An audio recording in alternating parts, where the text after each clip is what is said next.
నమస్కారం. లక్ష్మి చెప్పే కథలకు స్వాగతం. వీణులతో వీక్షించటానికి సిద్ధం కండి. ప్రియ సఖులు, ఇప్పుడు మనం సుప్రసిద్ధ రచయిత్రి శ్రీమతి పొత్తూరి విజయలక్ష్మి గారు రచించిన సుఖాంతం అనే ఒక చక్కటి కథను విందామండి.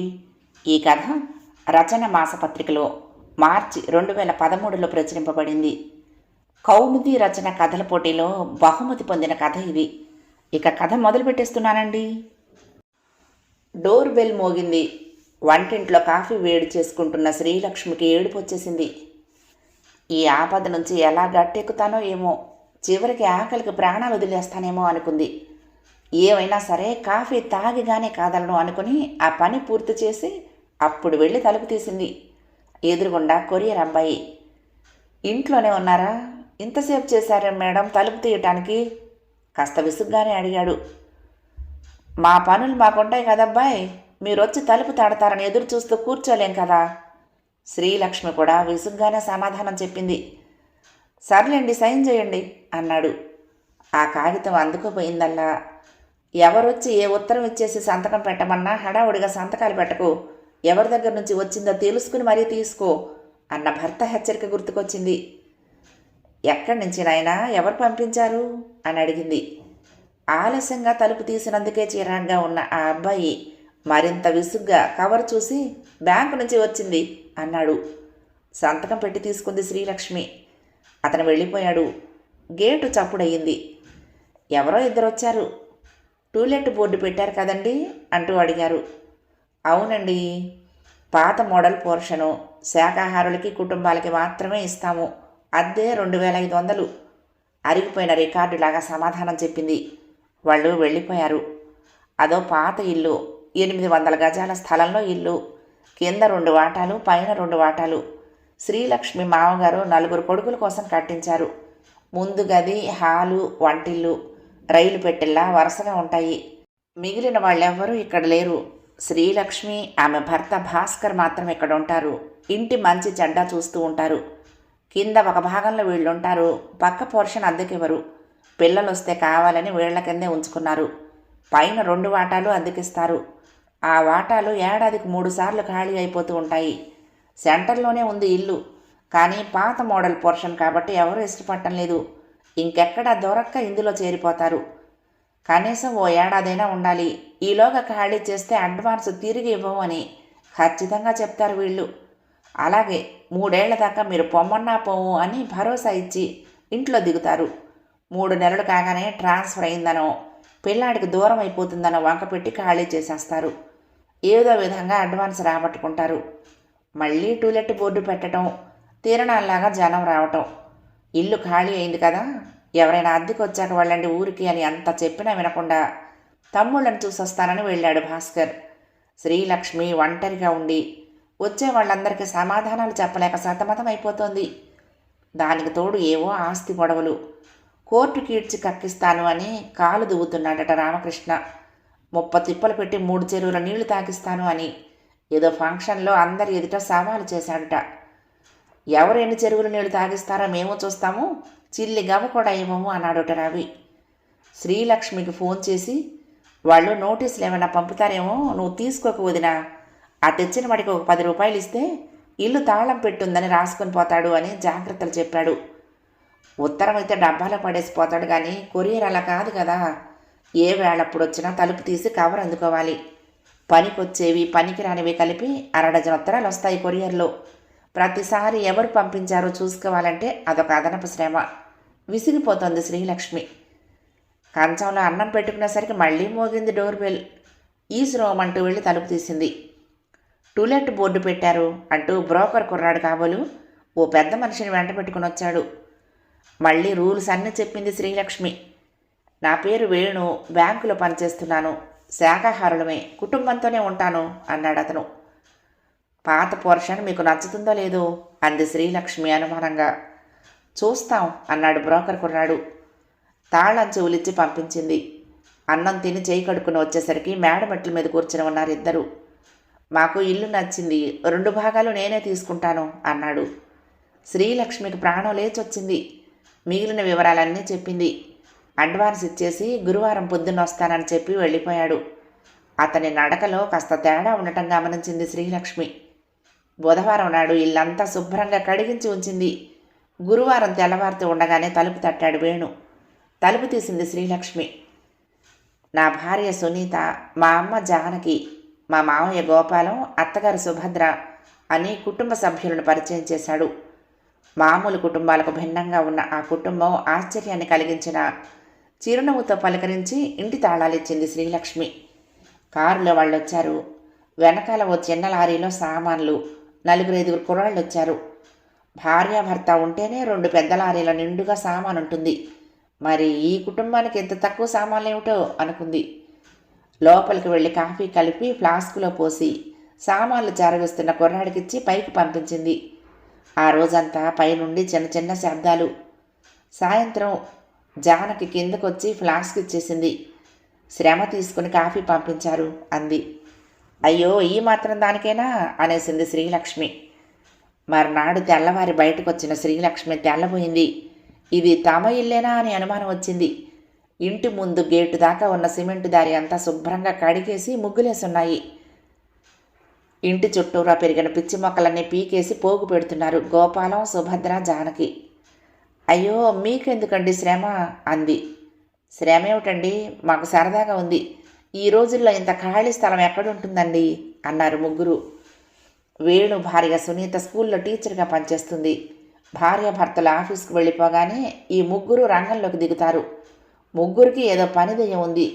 ఏదో పని కల్పించుకొని చేస్తూనే ఉంటారు. ముగ్గురు చేరి ఇంటి చుట్టూ శుభ్రం చేసి చెట్లకు పాదులు చేశారు. కూరల పాదులు పెట్టారు. వాళ్ళింటికి రాకపోకలు ఎక్కువే. ప్రతిరోజు ఎవరో ఒకరు వస్తూనే ఉంటారు. ఆయన పేరున్న బోర్డు పెట్టి మేడ మీద ఆయన రాయబట్టి సరిపోయింది, కానీ లేకపోతే వచ్చే పోయే వాళ్ళకి సమాధానం చెప్పలేక సతమతమైపోయేదాన్ని అనుకుంది శ్రీలక్ష్మి. వాళ్ళు మిక్సీ వాడరు. రాయి కింద వేసుకున్నారు. రుబ్బటాలు దంచటాలు జానకి గారే చేస్తూ ఉండేది. శ్రీలక్ష్మికి కాలక్షేపం కాక ఆవిడ దగ్గర కూర్చుని కబుర్లు చెప్పేది. ఎవరు వచ్చినట్టున్నారు ఇందాక అని శ్రీలక్ష్మి అడిగితే పూర్తి వివరాలు చెప్తుంది ఆవిడ. వాడా మా నరసింహులు. పాపం చిన్నతనంలోనే తండ్రి పోయాడు. తల్లి జబ్బు మనిషి. కష్టాల్లో ఉంటే మాకు తెలిసిన రైల్వే ఆఫీసర్ గారికి చెప్పి బంగ్లా ప్యూన్ ఉద్యోగం ఇప్పించాము. ఆయన సీతాపతి గారు. బతికి చెడ్డ మనిషి. భార్య మెడలోని 2 పేటల గొలుసు తాకట్టు పెట్టాడు ఏదో అవసరం వచ్చి. ఆ తాకట్టు కాస్త వాకట్టయిపోతూ ఉంటే మా తమ్ముడు ఆ డబ్బు కట్టి నగ విడిపించాడు. మధ్యాహ్నం కారులో వచ్చిన ఆయన శ్రీధరం గారు వాళ్ళ అబ్బాయి బైక్ మీద వెళ్తూ ఉంటే ఎవరో గుద్దేసి పారిపోయారు. మా తమ్ముడు ఆ సమయానికి అక్కడే ఉన్నాడు. రక్తం మడుగులో పడున్న పిల్లాన్ని హాస్పిటల్గా చేర్చాడు. బిడ్డది గట్టి ప్రాణం. గండం గడిచింది. వాడు ఇప్పుడు అమెరికాలో ఉన్నాడు. వచ్చే నెల పెళ్ళిట పిలవటానికి వచ్చారు అని విషయం అంతా చెప్తూ ఉంటుంది ఒక్కొక్కళ్ళ గురించి. వీళ్ళింటికి వచ్చిన వాళ్ళంతా వీళ్ళ వల్ల సాయం పొందిన వాళ్ళేట. అవన్నీ వింటూ ఉంటే శ్రీలక్ష్మికి అనుమానం వచ్చేది. కోతలు గొప్పలు కాదు కదా అని అనుమానం వేసేది. ఓ రోజు ఆ అనుమానం పటాపంచలైపోయింది. ఆ వేళ మధ్యాహ్నం గేటు దగ్గర నుండి ఎవరో పీల్చినట్లే బయటకు వచ్చింది శ్రీలక్ష్మి. గేటు దగ్గర ఓ ముసలి జంట, ఓ పొడుచు జంట. 2 ఆడవాళ్ల చంకల్లోనూ 1 ఏడాది వయసున్న మగపిల్లలు. పాప్కార్న్ తింటూ ఓ 4 ఏళ్ల పిల్ల. అమ్మా, బ్యాంకులో పనిచేసే వేణుగారు ఉండేది ఏడ్నేనా అని అడిగింది పడుచుపిల్ల. శ్రీలక్ష్మి సమాధానం చెప్పేలోగా పైన మనుషులెవరో కనిపించారు. అదిగో పెద్దమ్మ. అమ్మా, బాగుండావా అంటూ క్యూలో నిలబడ్డ భక్తులు దేవుడు కనిపించగానే పరవశించిపోయినట్లు పరవశించి చేతులెత్తి మొక్కుతూ పరుగులెత్తుతూ మెట్లెక్కి వెళ్ళిపోయారు. ఆ వచ్చిన వాళ్ళు 2 రోజులున్నారు. ఆ కుటుంబంలోని వాళ్లకు తగిన వాళ్లే. వాళ్ళు క్షణం కూర్చోలేదు. మగవాళ్ళు ఇంటి చుట్టూ తవ్వి అంగుళం ఖాళీ లేకుండా బోలెడని విత్తనాలు చల్లారు. ఓ చిన్న సైజు వ్యవసాయ క్షేత్రంలా మార్చేశారు ఇంటిని. ఆ ఆడవాళ్ళు అంతే.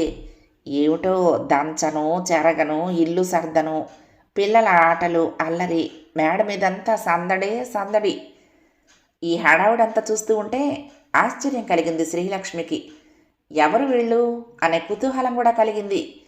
వచ్చిన వారిలో పెద్ద ఆవిడ తిరగల ముందు కూర్చుని కందులు విసురుతూ ఉంటే వెళ్ళి పక్కన కూర్చుంది. మాట కలిపింది. వీళ్ళు మీకెలా పరిచయం అని అడిగింది. చేస్తున్న పని ఆపేసి చేతులెత్తి దండం పెట్టింది ఆ మనిషి. మా పాలిట దేవుళ్ళమ్మా అని మొదలుపెట్టి చెప్పుకొచ్చింది. ఆవిడ పేరు కిట్టమ్మ. మెదక్కు దగ్గర జోగిపేట పక్కన పల్లెటూరు వాళ్ళది. ఒక్కర్తే కూతురు లక్ష్మి. తమ్ముడికే ఇచ్చి పెళ్లి చేసి ఇంట్లోనే అట్టి పెట్టుకుంది. వ్యవసాయం చేసుకుంటారు. లక్ష్మికి మొదటి కాన్పులో ఆడపిల్ల. రెండోసారి కడుపుతో ఉన్నప్పుడు కవల పిల్లలని తెలిసింది. జోగిపేటలో లేడీ డాక్టర్కి చూపించారు. ఆవిడ పర్యవేక్షణలో అంతా బాగానే ఉంది. 8 నెలలు నిండాక మరొక 15 రోజులాగి ఆపరేషన్ చేస్తాను అందుట డాక్టర్ అమ్మ. అంతలోనే హఠాత్తుగా ముంచుకొచ్చింది. వెంటనే డాక్టర్ దగ్గరికి తీసుకువెళ్ళాలి. రోడ్డు మీదకు తీసుకొచ్చారు లక్ష్మిని. ఆ వేళ ఏదో బంద్ కారణంగా బస్సులు తిరగటం లేదు. కుక్కల్లా రోడ్ల మీద తిరిగే ఆటోలు లేవు. ఏమి దారిరా భగవంతుడా అని భయపడుతూ ఉంటే వేణుగారి కుటుంబం కారులో వెళ్తూ వీళ్ళని చూసి ఆగారట. జోరున వాన. విషయం తెలుసుకుని వాళ్ళు కారు దిగి వీళ్ళను జోగిపేట పంపించారు. సమయానికి హాస్పిటల్కి చేరారు. డాక్టర్ అమ్మ వెంటనే ఆపరేషన్ చేసింది. తల్లి పిల్లలు క్షేమంగా ఉన్నారు. అంతా చెప్పి కళ్ళు తుడుచుకుంది కిట్టమ్మ. ఆ 7 పాయల దుర్గమ్మే వీళ్ళ రూపంలో వచ్చిందమ్మా. ఆ యాదగిరి నరసింహస్వామే వీళ్ళ రూపంలో వచ్చాడు.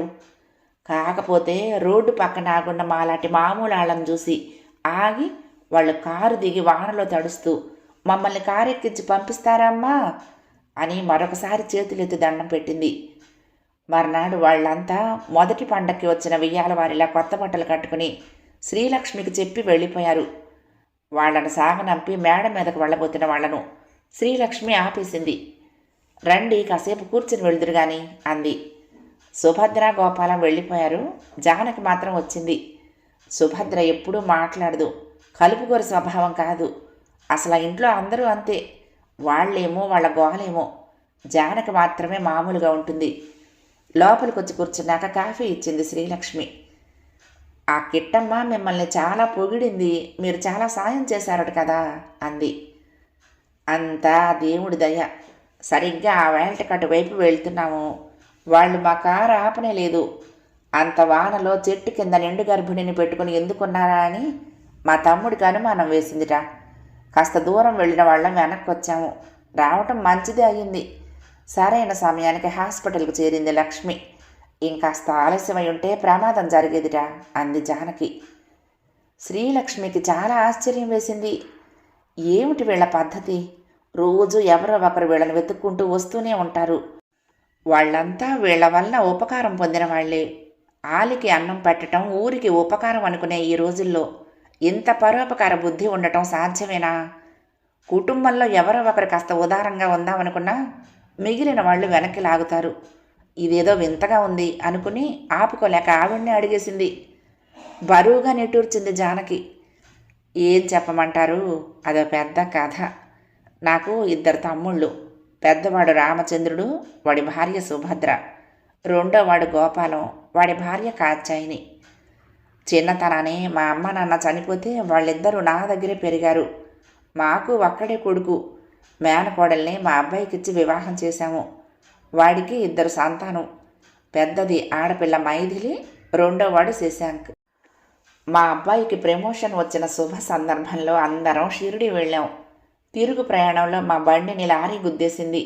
స్పృహ వచ్చేసరికి హాస్పిటల్లో ఉన్నాము. యాక్సిడెంట్లో నా భర్త పోయారు.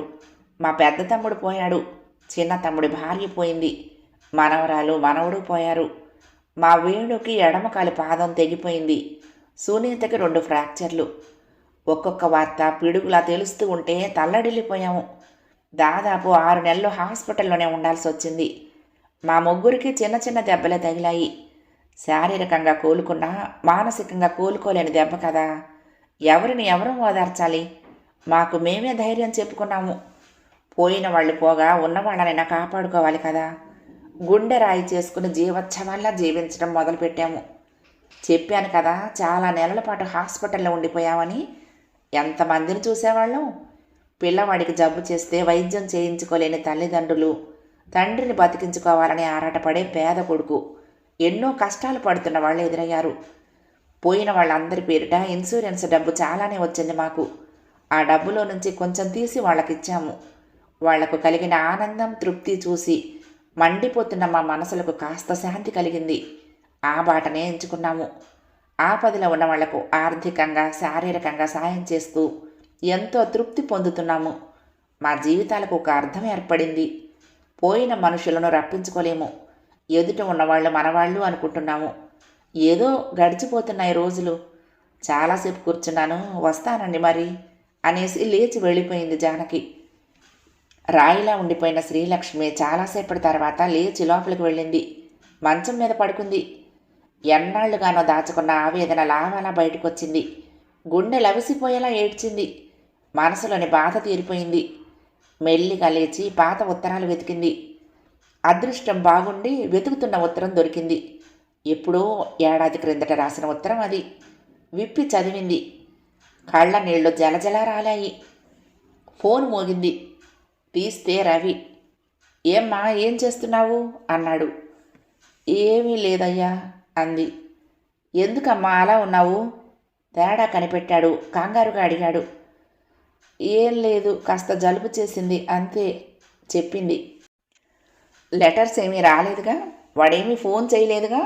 చేసినా నువ్వేమీ బెదరకొదినా, మేమందరం ఉన్నాంగా. వాడిని ఏదో కేసు మీద జైల్లో పారేయిద్దాం అన్నాడు. తర్వాత భాస్కర్ ఫోన్ తీసుకుని కాసేపు కబుర్లు చెప్పాడు. ఇంట్లో అద్దెకు దిగారు కదా, నువ్వు రావచ్చు కదా అన్నాడు. చూద్దాంలేండి అంది. నిజం చెప్పాలంటే ఇల్లు వదిలి ఎలా రాను అని సాగు చెప్తుంది, కానీ అదొక పెద్ద సమస్య కానే కాదు. గత ఏడాదిగా మనశ్శాంతి లేదు. ఏదో అలజడి. ఆ వేళంతా కలత నిద్రపోయి తెల్లవారుజామునే లేచింది శ్రీలక్ష్మి. స్నానం పూజ పూర్తి చేసి టిఫిన్ తిని ఆ పాత ఉత్తరం తీసుకుని ఇల్లు తాళం పెట్టి బయలుదేరింది. 2 బస్సులు మారి ఆ కాలనీకి చేరేసరికి 10:30 అయింది. వెతుక్కుంటూ వెళ్తే ఆ ఇల్లు దొరికింది, కానీ అందులో తనకు కావలసిన వ్యక్తులు లేరు. ఆ పక్కనున్న కిరాణా కొట్లో అడిగితే ఇల్లు మారారని, పలానా చోట ఉన్నారని చెప్పారు. వాళ్లే ఆటో మాట్లాడి పెట్టారు. ఆటో ఎక్కి వెళ్ళింది శ్రీలక్ష్మి. అదొక టైలర్ షాపు. పక్కన తాడుకు తగిలించి ఉన్న డ్రెస్సులు, జాకెట్లు, కింద నేల మీద పడి ఉన్న చీరలు, ఫాల్స్ కుడుతూ మిషన్ల మీద జాకెట్లు కుడుతున్న 5 ఆడవాళ్లు. ఆ షాపు బాగా నడుస్తుందని తెలియచేస్తున్నాయి. ఎదురుగా బల్లల దగ్గర నిలబడి దీక్షగా జాకెట్లు కత్తిరిస్తున్న అమ్మాయి మీద పడింది శ్రీలక్ష్మి దృష్టి. చక్కని పిల్ల, అంతా తండ్రి పోలికే. 3 ఆడపిల్లల తర్వాత పుట్టిన ఆడపిల్లని ఎంత సంబరపడిపోయామో అందరమును. గతం గుర్తు చేసుకుంటూ నిలబడిపోయిన శ్రీలక్ష్మి ఆ అమ్మాయి పలకరించేసరికి ఉలిక్కి పడింది. ఏం కావాలి మేడం? వినయంగా అడిగింది ఆ అమ్మాయి. కలుక్కుమంది శ్రీలక్ష్మి మనసు. మిమ్మల్ని ఇక్కడ ఎప్పుడూ చూడలేదు, కొత్తగా వచ్చారా మేడం? మళ్ళీ అడిగింది. ఆ అమ్మాయి మేడం మేడం అంటూ ఉంటే వినలేకపోతోంది శ్రీలక్ష్మి. సొంత బిడ్డ పరాయి వాళ్ళలాగా పలకరిస్తూ ఉంటే అంతకంటే నరకం ఇంకొకటి ఉంటుందా? నిజం చెబితే దాని పరిణామం ఎలా ఉంటుందో అని అదో భయం. ఏం కావాలి మేడం? అడ్రస్ వెతుక్కుంటున్నారా? పనివేళ వచ్చి ఉలుకు పలుకు లేకుండా నిలబడిపోయిన ఆ పెద్ద ఆవిడ ప్రవర్తన అర్థం కావటం లేదు ఆ అమ్మాయికి. శ్రీలక్ష్మి మనసు అదుపు తప్పింది. హిమా అంది మెల్లగా. అదిరిపడింది ఆ అమ్మాయి. సామాన్యంగా అందరూ బిందు అనే పిలుస్తారు. ఇంట్లో వాళ్ళు మాత్రమే హిమా అని పిలుస్తారు. చేతుల్లో పని వదిలేసి తేరిపారా చూసింది. మీరు మీరు అంది తడబడుతూ. నేనమ్మా, మీ అమ్మని, లక్ష్మి అమ్మని చెప్పింది శ్రీలక్ష్మి. నిర్ఘాంతపోయింది హిమబిందు. మరుక్షణం అమ్మా అంటూ వచ్చి కావలించుకుంది. ఆ ఒక్క క్షణము ఒక యుగంలా అనిపించింది. శ్రీలక్ష్మి పసిబిడ్డలా గుండెల్లో పొదుపుకొని బావురుమంది. హిమబిందుకి దుఃఖం ఆగలేదు. కాసేపటికి ఇద్దరూ తేరుకున్నారు. రా మా ఇంటికి వెళ్దాం అని పని వాళ్లకు చెప్పి బయలుదేరింది. ఇద్దరూ ఆటో ఎక్కారు. దారంతా కబుర్లు చెప్తూనే ఉంది హిమ. ఇంటి ముందు ఆగగానే అమ్మా ఎవరొచ్చారో చూడు అంటూ లోపలికి పరిగెత్తింది. ఎవరు ఎవరొచ్చారు అంటూ బయటకు వచ్చిన భవానీ తోటికోడల్ని చూడగానే నిర్ఘాంతపోయింది. భవానీ ఎలా ఉన్నావే? తనే పలకరించింది శ్రీలక్ష్మి. రా అక్కయ్య, ఎన్నాళ్ళైంది నిన్ను చూసి. గొంతు పూడిపోయింది భవానికి. ఆదరంగా లోపలికి తీసుకువెళ్ళింది. ఒక చిన్న గది, ఒక పెద్ద గది, చిన్న వంటిల్లు, గోడ మీద శంకర్ ఫోటో, పూలదండ. నా వయసుదేగా తను కూడా. నేనెందుకు దండం పెట్టాలిట? ఎందుకు తన మాట వినాలిట? పెళ్ళై కాపురానికి వచ్చిన కొత్తల్లో ప్రతి విషయంలోనూ వంతు పెట్టుకుని దెబ్బలాడే 15 ఏళ్ల శంకర్. నీ వయసుదే అయినా నీకు వదిన కాదు, దాన్ని పట్టుకుని దెయ్యము రాక్షసి అనొచ్చా? తప్పు కాదు, ఇంకొకసారి అలా అంటే దెబ్బలు పడతాయి, జాగ్రత్త అని కోప్పడే అత్తగారు కళ్ల ముందు మెదిలారు. శ్రీలక్ష్మికి తల్లి లేదు. మేనత్త తన పెద్ద కొడుకు భాస్కరానికి ఇచ్చి పెళ్లి చేసింది. అక్కడుండి ఏం చేస్తుంది, ఇక్కడే ఉండి చదువుకుంటుంది అని 14 ఏళ్ల పెద్ద కోడల్ని తన ఇంటికి తెచ్చేసుకుంది. శ్రీలక్ష్మి, పెద్ద మరిది శంకర్ ఒకే క్లాసు. రెండోవాడు కృష్ణ, ఆఖరివాడు రవి. నలుగురు కలిసే వెళ్ళేవారు స్కూల్కి. అప్పుడు భాస్కర్ కాకినాడలో ఇంజనీరింగ్ చదువుకుంటూ ఉండేవాడు. మరుదులకి వదిన గారికి మంచి దోస్తి. ఇంటర్ దాకా చదివి భర్తతో బందరు కాపురానికి వెళ్ళింది శ్రీలక్ష్మి. మరుదులు మాత్రం చదువులు కొనసాగించారు. సెలవులు వస్తే చాలు అన్నయ్య దగ్గరికి పరుగులు పెట్టేవాళ్ళు తమ్ముళ్ళు ముగ్గురు. భాస్కర్ ఆఫీసు నుండి రాగానే ఇంటావిడ మొరపెట్టుకునేది, నీ భార్య తమ్ముళ్ళు ఏకమై ఇల్లు పీకి పందిరేస్తున్నారు నాయనా, అల్లరి భరించలేకపోతున్నాం, కాస్త మందలించు అనేది. వాళ్ళు చిన్నపిల్లలు, నీ బుద్ధి ఏమైంది అని భార్యని, ఒరే వెధవల్లారా, సాయంత్రం బస్ ఎక్కిస్తాను పొండి ఇంటికి అని తమ్ముళ్లను కోప్పడేవాడు భాస్కర్. దాంతో ఒక్కరోజు ఊరుకుని మళ్ళీ మొదలు. వాళ్లకు చదువులైపోయి ఉద్యోగాల్లో చేరిపోయారు. పెళ్ళిళ్ళయ్యాయి. శంకరం భార్య భవాని, కృష్ణ భార్య సుధ, రవి భార్య వసుంధర. అంతా కలిసిమెలిసి ఉండేవాళ్ళు. నలుగురు ఇంజనీర్లే, మంచి ఉద్యోగాలు. అందరూ పెళ్ళా పాపలతో లక్షణంగా ఉన్న సమయంలో శంకర్ ఉద్యోగానికి రాజీనామా చేసి ఏదో వ్యాపారం మొదలుపెట్టాడు. బ్రహ్మాండంగా కలిసొచ్చింది. కారు, సొంత ఇల్లు, నగలు, డబ్బు, వైభోగం అంతా ఇంత కాదు. దాంతో భవానీకి కళ్ళు నెత్తికెక్కాయి. కన్ను మిన్ను కానకుండా తయారైంది. అన్నదమ్ముల మధ్య చిన్న చిన్న గొడవలు వచ్చాయి. ఓ 4 ఏళ్ళు ఓ వెలుగు వెలిగాడు శంకర్. మరెక్కడ తేడా వచ్చిందో, కరిమింగిన వెలగపండులాగా అయిపోయింది అతని ఐశ్వర్యం. రోడ్డున పడ్డాడు. అన్నీ అమ్ముకున్నాడు. అప్పుల వాళ్ళు వచ్చి పీకల మీద కూర్చుంటే పిత్రార్జితంలో తన వాటా పంచమని గొడవ పెట్టాడు. తండ్రి అప్పటికే పోయాడు. తల్లి మాత్రం ఉంది. ఉన్నవన్నీ పోయాయి, ఈ ఆస్తి కూడా పోతే ఎట్లా అని మిగిలిన ముగ్గురి గొడవ. ఇస్తారా చస్తారా అని అతని గోల. అప్పటికప్పుడు ఇంట్లో ఓ భాగం అమ్మటం ఇష్టం లేక అవతలి వాటా ఎంతో లెక్క కట్టి మిగిలినవి ముగ్గురు కలిసి ఆ డబ్బు శంకర్కి ఇచ్చేశారు. ఆ తర్వాత వాళ్లతో రాకపోకలు పూర్తిగా మానేశాడు. 2 నెలలు గడిచాక హఠాత్తుగా కబురు, శంకర్ పోయాడు. చెరువులో శవం తేలింది.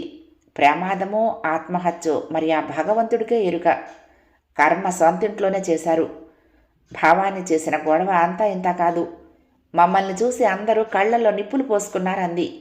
భర్త పైకి రావటం చూడలేక ఏ చేతబడో చేయించారంది. భర్త చావుకి కారణం బావగారు మరుదులేనని దుమ్మెత్తిపోసింది.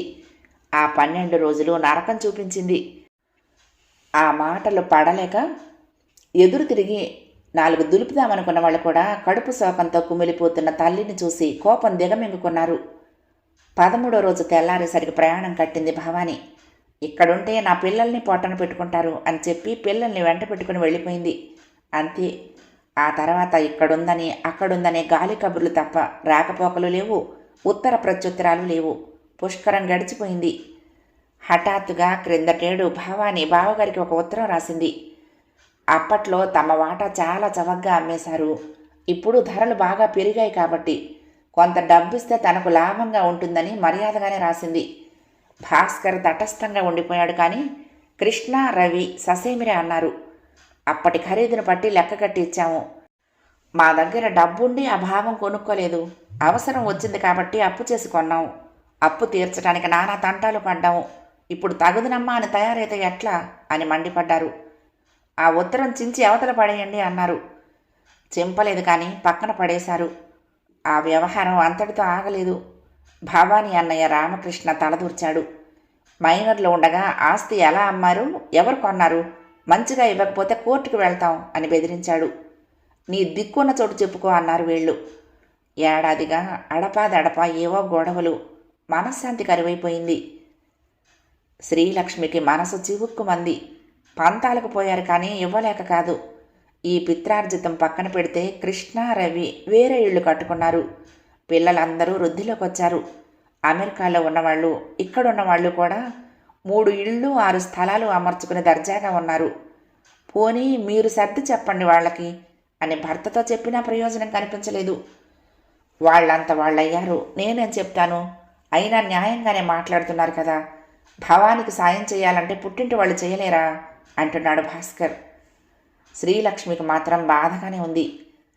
అక్కయ్య, మొహం కడుక్కుంటావా? భోజనం చేద్దాము, ఈలోగా కాస్త కాఫీ ఇవ్వనా? భావాని మాటలకు యహలోకంలోకి వచ్చింది శ్రీలక్ష్మి. కాసేపాకి తిందాంలే అంది. భావాని కాఫీ తెచ్చిచ్చింది. పిల్లలు ఎలా ఉన్నారు? బావగారు బాగున్నారా? కృష్ణ, రవి ఎలా ఉన్నారు అంటూ భావాని అందరి యోగక్షేమాలు అడిగింది. సమాధానం చెప్పింది శ్రీలక్ష్మి. మీరెలా ఉన్నారు అడిగింది శ్రీలక్ష్మి. కొంతకాలం అన్నదమ్ములు ఏదో సాయం చేశారట, తర్వాత విడిగా వచ్చేశారట. పిల్లలిద్దరూ బుద్ధిమంతులే అక్కయ్య. కిరణ్ ఇంటర్ దాకా చదివి డ్రైవింగ్ నేర్చుకున్నాడు. మొదట్లో ఒక డాక్టర్ గారి దగ్గర నెల జీతానికి పనిచేసేవాడు. తర్వాత అది మానేసి మరొక 4-5 పోగేసి కారు డ్రైవర్గా పనిచేస్తున్నాడు. బాగానే ఉంది. రోజుకి 300-400 వస్తాయి. హిమను చూసావుగా, దాని షాపు బాగానే నడుస్తోంది. నెలకి 10,000కు పైగా మిగులుతోంది, ఖర్చులు పోను. అప్పట్లో దాని పెళ్లి కోసం బావగారికి ఉత్తరం రాశాను. ఆ విషయం తెలిసి పిల్లలిద్దరూ కోపడ్డారు. మేము సెటిల్ అయ్యాక పెళ్లి చేసుకుంటాం, అనవసరంగా వాళ్ళని ఇబ్బంది పెట్టొద్దు అన్నారు. ఆలోచిస్తే నాకు అదే అనిపించింది. అందుకే మళ్ళీ ఉత్తరం రాయలేదక్క అంది భవాని. అవునా అమ్మా? అమ్మ మీకు ఉత్తరం రాసిందని మాకు తెలియదు. మీ మనసు బాధపడితే క్షమించండి అంది హిమ. అంతలోనే వచ్చాడు కిరణ్. వీళ్ళిద్దరికంటే ఎక్కువగా ఆనందించాడు. అమ్మా అంటూ వచ్చి ఒడిలో దూరిపోయాడు. వాళ్ళు వద్దంటున్నా రానంటున్నా 4 అక్షింతలు వేసి బయలుదేరదీసింది శ్రీలక్ష్మి. అక్కడి నుండే భర్తకు ఫోన్ చేసింది. మీ తమ్ముళ్ళని మరదుళ్ళని వెంట పెట్టుకుని రండి వెంటనే, మిగిలిన విషయాలు ఇక్కడ మాట్లాడుకుందాం అంది. ఆవిడంత సీరియస్గా చెప్పిందంటే ఏదో ఒక కారణం ఉందని వెంటనే బయలుదేరి తెల్లవారుజాముకే వచ్చేశారు అందరూ. ఇంట్లో అడుగుపెట్టగానే భవానీని పిల్లల్ని చూసి ఆశ్చర్యపోయారు. భవానీ చాలా మొహమాట పడిపోయింది. పిల్లలిద్దరూ భయంగా ఉన్నారు. అందరినీ కూర్చోబెట్టి అంతా చెప్పింది శ్రీలక్ష్మి. గతం గతః, మీరిద్దరూ ఏమీ ఇవ్వద్దు. మా వాటా భవానీకి పిల్లలకి ఇస్తాము. మా ఇద్దరికీ మాకొచ్చే పెన్షన్ చాలు. ఈ గొడవలన్నీ మర్చిపోయి కలిసిమెలిసి ఉందాం అంది. ఆస్తి ఏం వద్దా అమ్మా, వస్తూ పోతూ ఉందాం అంది హిమ. అవునా అమ్మా, అప్పుడు నాన్నగారు అమ్మేశారు. ఆస్తి వద్దు, నేను కాస్త సెటిల్ అయ్యాక చెల్లాయి పెళ్లి చేస్తాను. ఇలా మీ అందరినీ మళ్ళీ కలుసుకున్నాం, ఈ తృప్తి చాలు అన్నాడు కిరణ్. రవికి గుండె నీరైపోయింది. చాలే, వేలుడు లేరు, పెద్ద పెద్ద మాటలు మాట్లాడుతున్నారు అంటూ పిల్లల్ని దగ్గరకు తీసుకున్నాడు. మీకోసం కాకపోతే ఎవరికిరా ఇదంతా, మేము కట్టుకుపోతామా అని కళ్ళనీళ్లు పెట్టుకున్నాడు. కలతలన్నీ పొగ మంచులా కరిగిపోయాయి. డబ్బు ఎక్కువై కొన్నాళ్ళు, డబ్బు తక్కువై కొన్నాళ్ళు అయిన వారి నుండి దూరమైన శంకర్ కుటుంబం తన వారికి దగ్గరైంది. పోయిన వారు పోగా మిగిలిన వారందరినీ ఒకచోట చూసుకుని శ్రీలక్ష్మి మురిసిపోయింది. పెద్ద కోడలివి, ఈ కుటుంబాన్ని ఒక్క తాటి మీద నడపవలసిన బాధ్యత నీదేనమ్మా అని ఎన్నోసార్లు చెప్పిన అత్తగారి మాటలు గుర్తుకొచ్చాయి. పిడుగు పడినా ఒకరికొకరు అండగా నిలబడి పరోపకారంలో ఆనందాన్ని వెతుక్కుంటున్న వేణు కుటుంబం శ్రీలక్ష్మి కళ్ళు తెరిపించింది. ఒక వ్యక్తిని పోగొట్టుకుని ఆ సమస్య ఎదుర్కోలేక దూరమైపోయి కొట్టుకు చస్తున్న తమ పరిస్థితికి పశ్చాత్తాపం కలిగింది. పరిస్థితిని చక్కదిద్దుకుంది శ్రీలక్ష్మి. అయిన వారిని ఆదుకుంటేనే ఇంత ఆనందంగా ఉంది. మరి జానకి గారు చెప్పినట్లు పరులకు సాయం చేస్తే ఇంకెంత ఆనందంగా ఉంటుందో చవి చూడాలి అనుకుంది. కథ సమాప్తం. ప్రియ సఖులు, ఈ కథ మీకు నచ్చితే తప్పకుండా లైక్ చేయండి, షేర్ చేయండి, కామెంట్ చేయండి, సబ్స్క్రైబ్ చేసుకుని నన్ను ఎంకరేజ్ చేయండి. ఉంటానండి. ప్రేమతో లక్ష్మి, కృష్ణాతీరం దుర్గమ్మ సన్నిధానం. నమస్తే.